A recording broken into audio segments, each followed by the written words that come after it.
Bueno, una de las principales aplicaciones de la derivada es el cálculo de valores máximos y mínimos de una función, que es lo que se conoce como optimizar una función.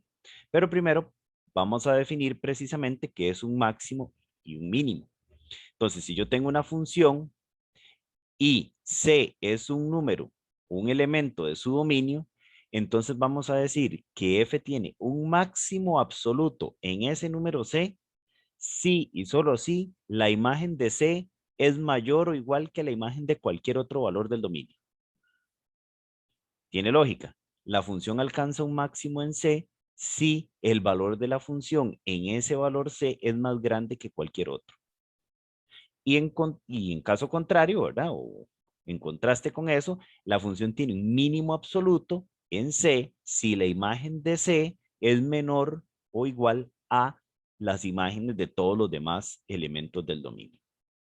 ¿De acuerdo? Entonces es un concepto bastante sencillo de eh, recordar, porque entonces una función tiene un máximo, por ejemplo, ¿se acuerdan una parábola?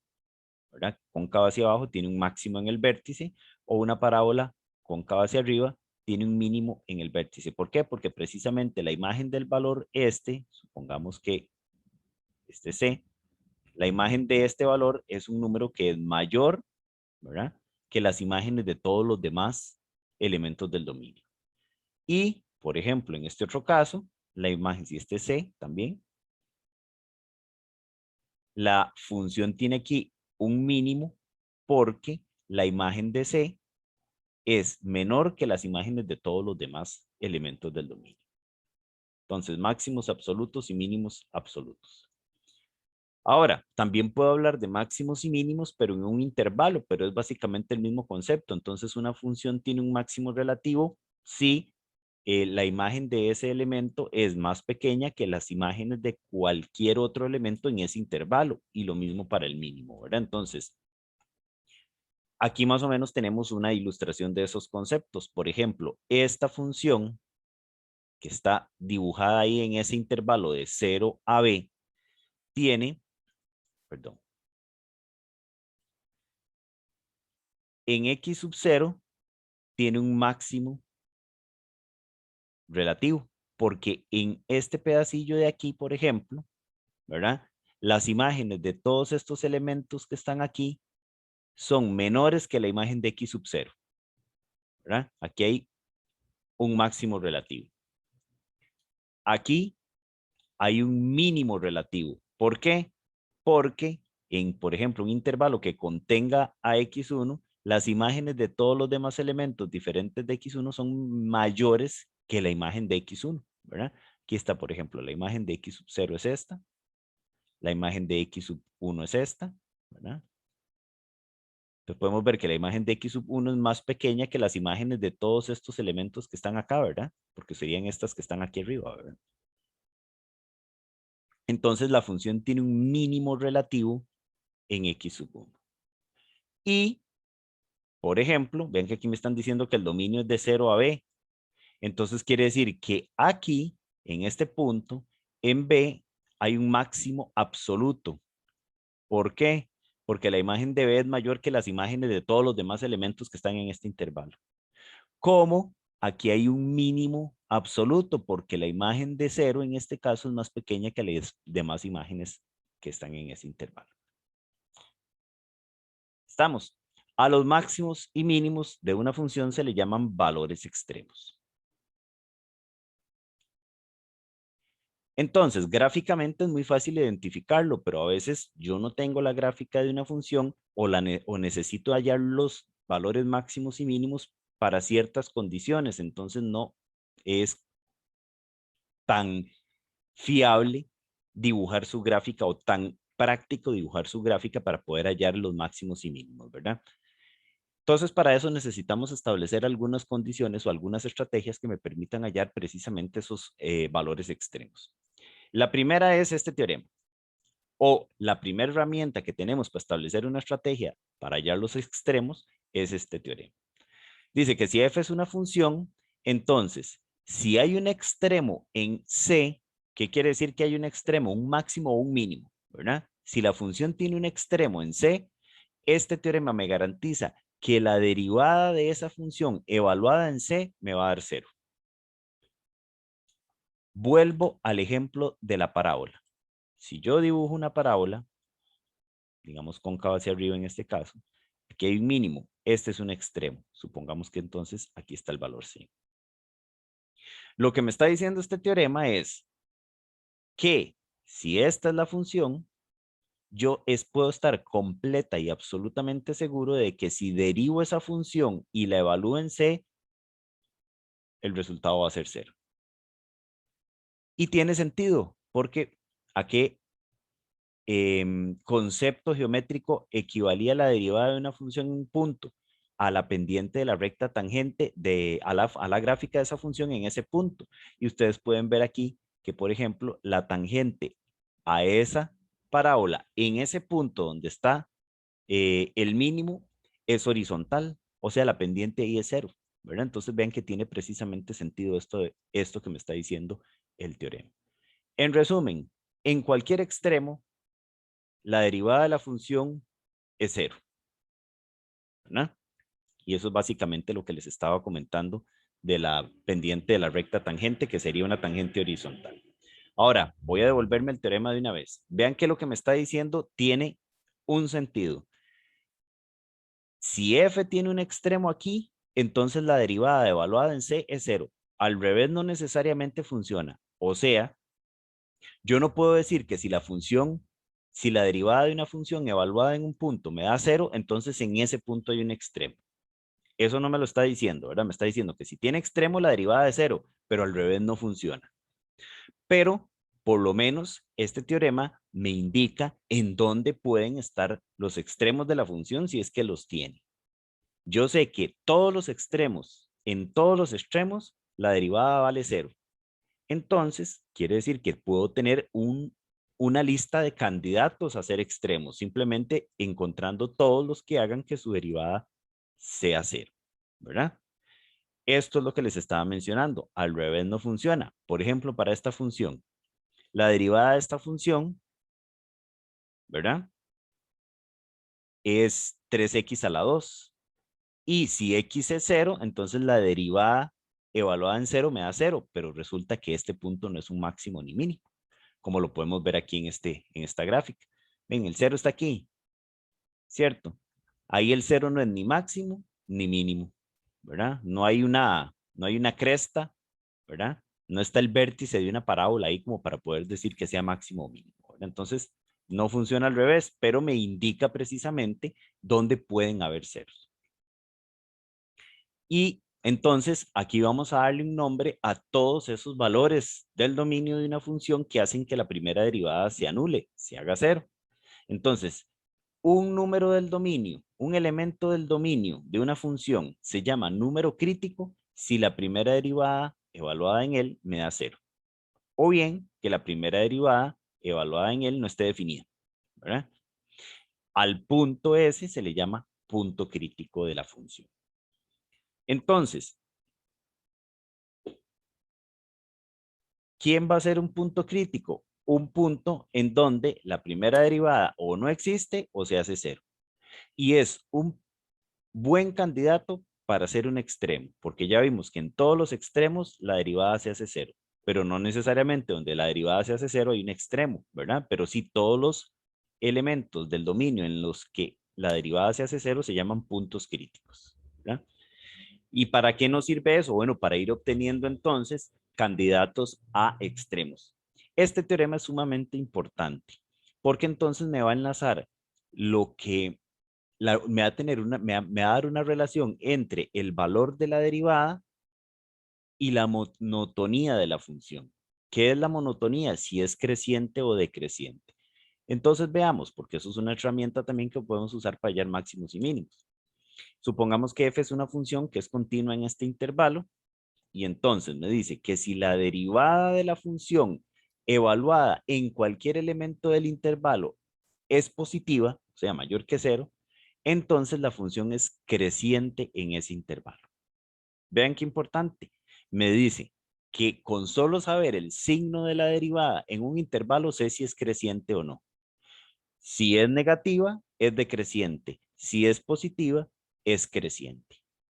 Resumen, la derivada me indica monotonía de una función.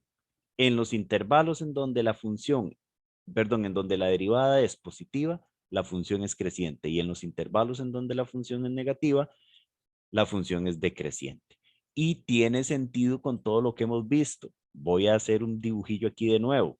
Por ejemplo, si tengo una función cuya gráfica haga algo como así, digamos. Entonces vean que, digamos que aquí está A, que aquí está B, ¿verdad? Etcétera. Entonces vean que la función es creciente aquí. ¿Y cómo sería la pendiente de las rectas tangentes a cualquier punto de la gráfica que acabo de subrayar en rojo? Todas esas tangentes son crecientes, ¿verdad? Entonces la pendiente de esas tangentes es positiva y la derivada es precisamente la pendiente de la tangente. Veamos qué pasa entonces en este otro caso. Aquí, que la función es decreciente, cualquier tangente en cualquier punto de esta curva, en este caso, la tangente es decreciente. El valor de la pendiente es negativo. ¿Y quién era la pendiente? La derivada. ¿Lo ven? Tiene sentido con todo lo que hemos visto. En resumen, este teorema me dice que si la derivada es positiva, la función es creciente. Si la derivada es negativa, la función es decreciente. ¿Y eso de qué me sirve para hallar máximos? Bueno, porque si yo tengo un intervalo, por ejemplo, en donde, por ejemplo, yo sé que de A a B la función es decreciente, la función viene decreciendo, y resulta que en B, a partir de B, la función empieza a crecer, ¿verdad? Entonces aquí tendría en B un mínimo, porque la función viene decreciendo, llega a B y a partir de B empieza a crecer, entonces tiene que hacer algo como así en B, hay un mínimo ahí. O al revés también, si aquí está A, si aquí está B y aquí está C, y más bien la función va creciendo de aquí hasta que llega a B y resulta que a partir de B empieza a decrecer, entonces quiere decir que en B hay un máximo porque hace algo como así. ¿De acuerdo? Entonces, este teorema también lo puedo usar para determinar dónde hay extremos en una función. Entonces, veamos primero ejemplos que tengan que ver con hallar los intervalos de monotonía de una función, ¿verdad? Como en este caso, me piden hallar dónde la función cuyo criterio es este, es creciente y en dónde es decreciente. Y además, determinar los extremos de ella, o sea, dónde tiene máximos y dónde tiene mínimos. ¿Y cómo lo voy a hacer? Precisamente voy a hacer uso de este teorema. ¿Dónde va a ser creciente? En los intervalos en donde la primera derivada sea positiva. Entonces tengo que calcular la derivada. ¿Y dónde va a ser decreciente? En los intervalos en donde la derivada sea negativa, ¿verdad? Entonces, lo primero que hacemos es calcular la derivada. Y la derivada de esta función es facilísimo de calcular, ¿verdad? Bajamos el 3 se cancela con esto, entonces me queda x a la 2, bajamos el 2, se cancela, x menos 2. Aquí está la derivada, ¿verdad? Esta es la derivada de la función. Que si factorizo este trinomio que me queda aquí, me queda esto. Y lo voy a igualar a 0 para hallar los números críticos. Recuerden que un número crítico es un número en el que la derivada se hace 0. Si esta es la derivada, si la igualo a 0, entonces voy a encontrar los números críticos. ¿Para qué voy a hallar los números críticos? Porque si la función tiene extremos, es decir, máximos o mínimos, es en alguno de ellos. En ningún otro, porque recuerden que en todo extremo la derivada se hace 0. Por eso igualo la derivada a 0. Estos son los números críticos, que son cuando se hace 0 la derivada. Y muy fuertes candidatos a ser extremos. Ahora voy a determinar cuándo la derivada es positiva y cuándo la derivada es negativa para hallar en qué intervalos la función crece y en qué intervalos la función decrece. Para ello voy a construir una tabla, como tengo ya todo factorizado, ¿verdad? Y ya sé en dónde se hace 0 cada uno de los dos factores. Entonces construyo una tablilla ahí, como ven ustedes, con los dos factores que obtuve aquí, con x más 2 y con x menos 1, ¿verdad? Una tabla de signos. Y aquí pongo el dominio de la función. Esta función, por ser polinómica, el dominio es todo R, ¿verdad? Desde menos infinito a más infinito. Entonces aquí está desde menos infinito a más infinito.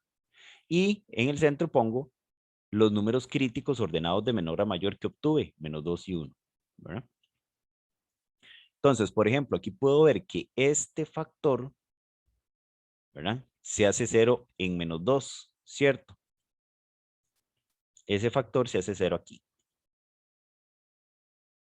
¿Y qué signo? Aquí lo que me interesa son los signos nada más. ¿Qué signo tendría este factor si x toma cualquier valor que esté en este intervalo de menos infinito a menos 2? Sustituyan a x por cualquier valor que esté en este intervalo, por ejemplo, menos 3. Si sustituyen a x por menos 3 y se lo suman a 2, eso le va a dar menos 1. ¿Qué signo tiene eso? Negativo. Entonces, para cualquier valor de x que esté en este intervalo, ese factor va a ser negativo. Caso contrario, si coge cualquier valor que esté a la derecha de menos 2, para cualquier valor de x mayor que menos 2, este factor va a tener signo positivo. Cualquiera, por ejemplo, 10. 10 más 2 es 12. 12 es positivo, ¿verdad? Por eso aquí hay un más y aquí hay un más. Ahora vamos con el otro. Este otro más bien se hace 0 acá. Entonces, si ustedes escogen cualquier valor a la izquierda de ese 0 para sustituirlo por x, van a obtener un número negativo. Cualquiera, el que quieran. 0, por ejemplo. Si x fuera 0, me queda 0 menos 1, que es negativo. Y así con cualquier valor que esté en este intervalo. Entonces, vean, por eso es que en esas dos casillas hay menos.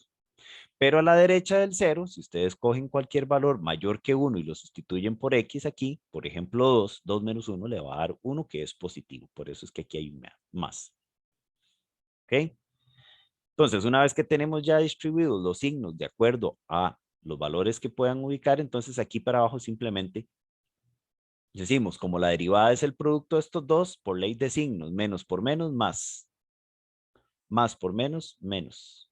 Más por más, más. Entonces aquí ya yo tengo en esta fila los intervalos en donde la primera derivada es positiva y donde la primera derivada es negativa. Por ejemplo, ella es positiva en este intervalo y en este otro. En esos dos intervalos la función va a ser creciente, de acuerdo al teorema que vimos anteriormente. Y en el otro intervalo, de menos 2 a 1, que es donde la derivada es negativa, entonces la función va a ser decreciente. Entonces ya podemos dar la respuesta a lo que me preguntaban, me pedían. Halle los intervalos de monotonía de la función, o sea, dónde crece y dónde decrece, y además hallar los extremos. Entonces, ella va a ser creciente de menos 2, de menos infinito a menos 2, abierto siempre esos intervalos, y de 1 a más infinito. En esos dos, la función es creciente. Y es decreciente entonces entre menos 2 y 1. Además, precisamente la misma tabla me permite ver que en menos 2 hay un máximo, porque vean que aquí la función va creciendo, llega hasta menos 2 y a partir de ahí empieza a decrecer. Hay un pico en menos 2. Y lo mismo, perdón, pero al contrario, pasa en 1. La función viene decreciendo hasta que llega a 1 y a partir de ahí empieza a crecer. Entonces en 1 hay un mínimo. ¿De acuerdo? ¿Dudas? No, profe, quedó claro. Para Excelente. por lo más por mi parte. Está bien. Este es un ejercicio que eh, lo vamos a hacer, ¿verdad? No está resuelto ahí, lo quería que lo hicieran ustedes, pero hagámoslo un momentito, ¿verdad? Igual, vea que aquí me piden nada más determinar los intervalos de monotonía de esta función. Entonces, vamos a hacerlo aquí. La función tiene como criterio x más 1 sobre x menos 1. Y me piden hallar los intervalos de monotonía. O sea, donde la función es creciente y en donde la función es decreciente. Entonces, para ello, necesito la derivada, de acuerdo a lo que acabamos de ver. Entonces, se calcula primero la derivada.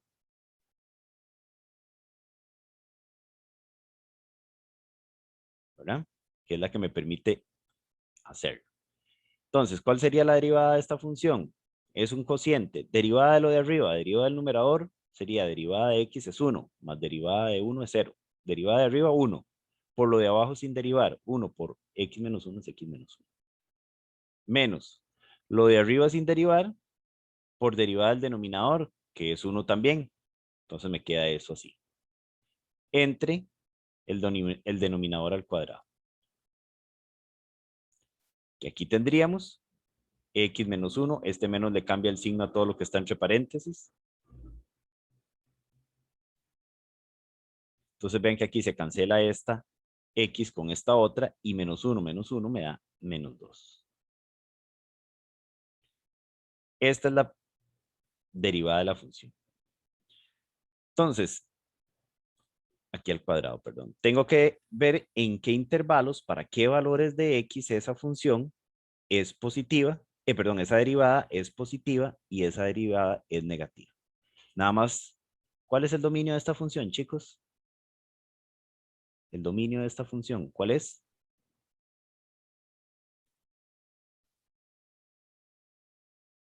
Perdón, no escuché. ¿No serían los reales excepto 1? Exactamente. Esta función no está definida en 1, ¿verdad? Entonces el dominio es todo el conjunto de los números reales excepto el conjunto formado por 1. ¿Está bien? Entonces, ahora sí, analicemos los signos que tiene la derivada. Si quieren, podemos hacer una tabla, pero no hace falta. Vea que primero, la derivada aquí no se va a hacer 0 nunca. Si yo igual a esto a 0, nunca voy a obtener ningún valor de x que haga que la derivada sea 0. Quiere decir que no va a haber puntos críticos, ¿verdad? Esta función no tiene puntos críticos, porque no hay ningún valor que me indefina la derivada que esté en el dominio, ni que me dé 0 la derivada. Entonces, vean que el numerador, ¿verdad? El numerador de la fracción es un número negativo, ¿cierto? Es menos 2. ¿Y qué signo tiene el denominador? Independientemente del valor de x. Para cualquier valor de x que sustituyan ustedes ahí, ¿qué signo van a obtener en el denominador? Signo, más o menos. Positivo. Siempre va a ser positivo, muy bien, porque está elevado al cuadrado. Entonces quiere decir que aquí siempre vamos a tener un menos y aquí siempre vamos a tener un más, ¿cierto? Entonces, independientemente del valor de x, ¿verdad?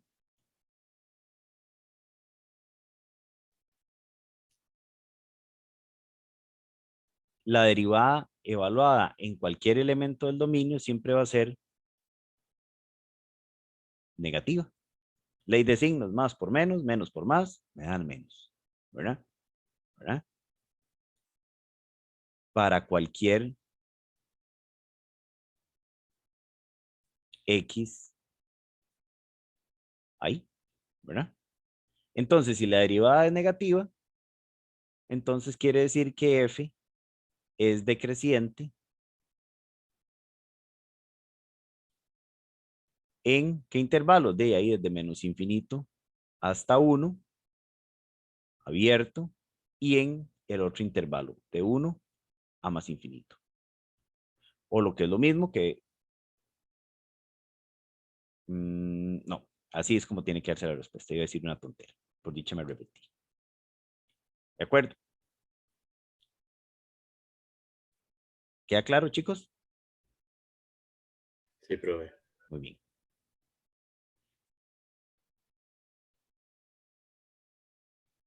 Entonces, sigamos. Ahora sí, vamos a ver un criterio que me permite con mucha exactitud determinar dónde exactamente una función tiene un punto máximo y en dónde tiene un punto mínimo, que es el criterio de la segunda derivada.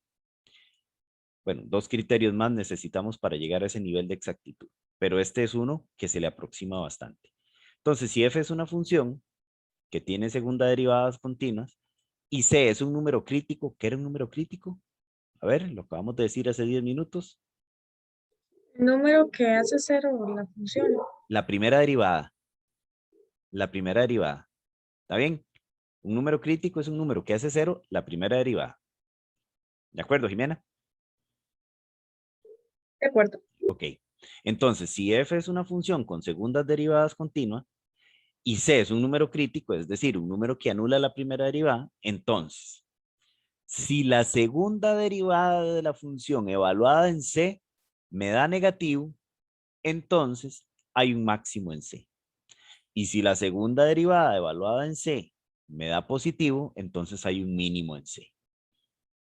Vean que aquí este teorema me está diciendo precisamente cómo tengo que encontrar los máximos o los mínimos, los extremos en general. Derivando calculando la primera derivada, hallando los puntos críticos mediante ella y evaluando la segunda derivada en cada uno de los puntos críticos. En los puntos críticos en donde la segunda derivada sea negativa, van a haber máximos. Y en los puntos críticos en donde la segunda derivada sea positiva, van a haber mínimos. ¿De acuerdo? Bastante sencillo. Lo único que tendríamos que hacer es derivar. ¿Qué pasa si la segunda derivada evaluada en un punto crítico se hace 0? Pregunto. ¿Qué pasa si fuera 0? Porque me está diciendo la conclusión a la que llego si la segunda derivada evaluada en C me da menor que 0 y la conclusión a la que llego si la segunda derivada evaluada en C es mayor que 0. Pero si es 0, ¿qué pasa? Baten, no importa. ¿Qué se les ocurre que podría pasar ahí? Que no es máximo ni mínimo. No. Es lo primero que se le ocurre a uno cuando es, ¿verdad? Así es que usted está, digamos, actuando de una forma absolutamente normal, Cristel, ¿verdad? Porque si Sí. si me da 0, entonces no es ni máximo ni mínimo. Pero eso no es cierto. Lo que pasa, si yo un punto crítico al evaluarlo en la segunda derivada y me da igual a 0, es que este criterio no me puede decir absolutamente nada con respecto a si es máximo o si es mínimo o si no es ninguno de los dos. Vean que el criterio me dice qué pasa cuando la segunda derivada evaluada en un punto crítico es negativa y qué pasa cuando es positiva, pero no me dice absolutamente nada si la segunda derivada evaluada en el punto crítico me da 0. Entonces yo no puedo concluir a priori si no es ninguno de los dos o si es máximo o si es mínimo. Necesito algo más en el caso en el que ninguna de estas dos condiciones se cumpla. ¿Ok? Es más o menos lo que les estaba comentando. Entonces necesito una herramienta adicional para esos casos, en particular en los que un punto crítico anula la segunda derivada. Y es precisamente el criterio de la enésima derivada, que no es más que la generalización del criterio de la segunda derivada que acabamos de ver. Entonces, supongamos que f es una función y c es un punto crítico de f, o sea, un punto, un valor que anula la primera derivada. Pero no solamente anula la primera derivada, sino también anula la segunda, anula la tercera y anula hasta la derivada enésima. O sea, todas las primeras n derivadas de la función evaluadas en c me van a dar 0. Pero ya la siguiente derivada evaluada en c ya no me da 0. O sea, la derivada de orden n más 1 evaluada en c ya no me da 0. Me dan 0 todas las derivadas de orden n para abajo. La primera, la segunda, la tercera, la cuarta, la quinta, la sexta, hasta la n. Pero ya la n más 1 ya no me da 0. Es el caso en que estábamos anteriormente. Entonces, este criterio me va a decir cómo concluir. Si ese punto crítico genera un máximo o un mínimo. Si n más 1 es un número par, ¿quién es n más 1? N más 1 es el orden de la derivada que ya no se anuló. Por ejemplo, si n es 3, n más 1 es 4, ¿cierto? Y n más 1, en ese caso, sería un número par. Entonces, si n más 1 es un número par, entonces la función va a tener un máximo si este valor es negativo. Y va a tener un mínimo si este valor es positivo. O sea, es simplemente la generalización del criterio de la segunda derivada que acabamos de ver. ¿De acuerdo? Es lo mismo. En el caso en el que el orden de la derivada que no se anula sea par. Si ese orden es impar, o sea, si por ejemplo n fuera 4, entonces n más 1 sería 5, entonces caemos en este otro caso. Si n más 1 es impar, entonces ahí sí, Cristian, en ese caso ya yo puedo concluir que ese número crítico no genera ni un máximo ni un mínimo. ¿De acuerdo? Veamos entonces cómo aplicar eso. Determinar todos los extremos de la función cuyo criterio es este. Hagámoslo. Entonces, primero que nada, necesito calcular la primera derivada para poder hallar los números críticos. La primera derivada de esta función es muy fácil de calcular. Todas las derivadas de polinomios son facilísimas, ¿verdad? La derivada de esta función es esta. Factorizo eso para hallar los números críticos. O lo meto en la calculadora, como quieran, ¿verdad? Si ustedes meten esta ecuación en la calculadora, obtienen estos dos valores, 3 y menos 1. Esos son los números críticos, es decir, los valores para los cuales la primera derivada se anula, se hace 0. Ahora voy a calcular la segunda derivada, es decir, derivo esta. La derivada de esta es esta. Esta es la segunda derivada de la función. Y ahora voy a aplicar entonces el criterio de la segunda derivada. ¿Qué me dice el criterio de la segunda derivada? Que si yo evalúo la segunda derivada en los números críticos, si me da negativa la segunda derivada, hay un máximo. Si me da positiva, hay un mínimo. Vean que si evalúo aquí en 3, entonces voy a obtener 3 por 2 por 3, 6, menos 2, 4. Y 4 es un número positivo. Entonces quiere decir que la función tiene un mínimo en 3. Si ahora la evalúo, la segunda derivada en menos 1, voy a tener 2 por menos 1, menos 2, menos 2, menos 2, me da menos 4. Eso es un número negativo. Entonces el criterio de la segunda derivada me garantiza que en menos 1 la función va a tener un máximo. Listo. Como tengo que hallar los puntos, me pedían que los valores extremos, ¿verdad? Los valores extremos de la función son entonces las imágenes de cada uno de estos puntos críticos, que ya sabemos que son los máximos y los extremos. Entonces, el valor mínimo de la función va a ser la imagen del mínimo que se genera aquí. Entonces, es nada más sustituir 3 en la función, ¿verdad? Hallar la imagen de 3 a través de todo esto. Y la imagen de 3 aquí sería 3 a la 3, que es 27 entre 3, que me dan 9. 9 menos 9, 0. Menos 9 menos 9 más 3, creo que me da menos 6, ¿verdad? Ah, sí, aquí está. Y ese es el valor mínimo, máximo de la función. Perdón, el valor mínimo. Y el valor máximo lo voy a obtener aquí mismo, sustituyendo esto por menos 1. Hallando la imagen de menos 1 y me va a dar 14 tercios. Y listo. ¿Dudas con esto, chicos? Yo tengo una pequeña duda. Dígame. Es que, bueno, ahí donde usted saca los números críticos, uno lo puede meter en la calculadora y le da ya directo 3 y menos 1. Ajá. Pero si uno no lo hiciera así, ¿cómo es que usted hace eso? ¿Usted qué hace? ¿La ecuación igualándola a 0? Sí, factorizo esto por inspección, obtengo este factor y este factor, entonces igualo este a 0 y después este a 0. De igualar x menos 3 a 0, obtengo esto. Y de igualar x más 1 a 0, obtengo este otro. Ok, listo. Gracias. ¿Ok? Otro ejemplo. Determine si esta función posee valores extremos. Igual, voy a calcular la primera derivada, que la primera derivada de esa función es, como lo pueden ver aquí, es muy sencillo, ¿verdad? Bajamos el 3, 3 por menos 4 me da menos 12, x a la 2. Y voy a igualar a 0 la primera derivada para hallar los valores críticos.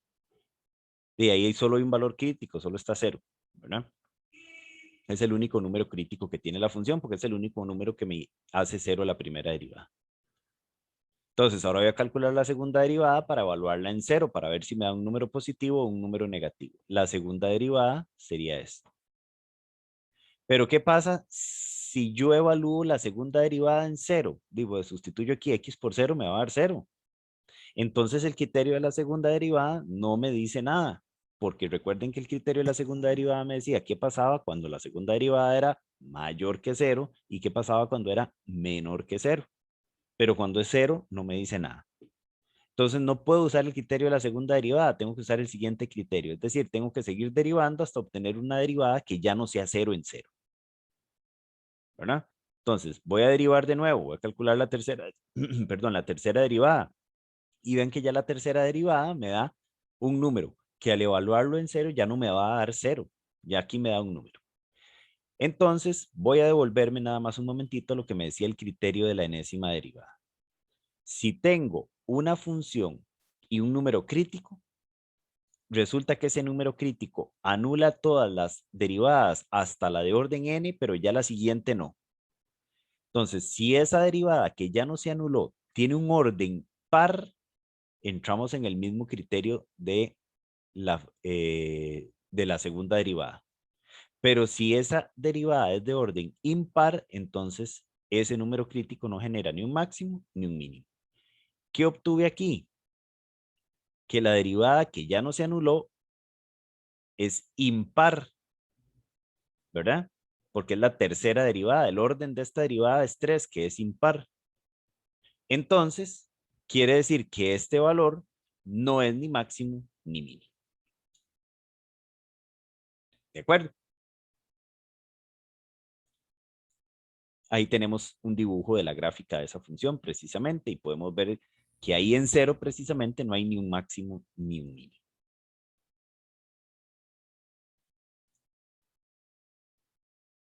Y este ejercicio se los voy a dejar a ustedes para que lo intenten. Bueno, el primero es muy fácil, ¿verdad? Es hacer lo mismo que hemos venido haciendo en todos los ejemplos, pero el segundo sí tiene algo diferente y este segundo creo que alguien lo tiene que exponer en la próxima clase, entonces tienen que pensarlo bastante.